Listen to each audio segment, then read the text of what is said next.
فقط گیمرها باحال میدونن این یک کنسول 3DS و اگه حتی باحال‌تر باشی میدونی چقدر قابلیت جالب این کنسول داخل خودش داره. از صدها چیز جالبی که این کنسول داره یکیشون نرم افزار فن‌میل جالبی که میتونی توش نصب کنی و با توجه به تم این چنل میخوام باهاتون در مورد نرم افزار تاس‌ریز صحبت بکنم. همونطوری که گفتم این نرم افزار کاملا فن‌میل، یعنی حتی شرکت نینتندو لایسنس بهشون نداده که اینو درست بکنن. توی این نرم افزار شما این تاستون رو انتخاب می‌کنی. اینجا یه تاس 20 فچی داریم و من میتونم تغییر بدم که میخوام چه سایزی باشه تاسم.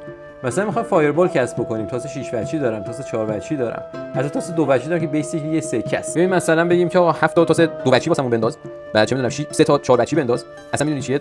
بذار نهایتش چقدر میتونه باشه. اوکی 10 تا میشن، 10 تا 10 وچی بنداز، 10 تا 12 وچی بنداز، اصلا بیشتر 10 یا عالمه 10 تا 12 وچی بنداز ببین چی میشه. و یا عالمه 20 وچی بنداز.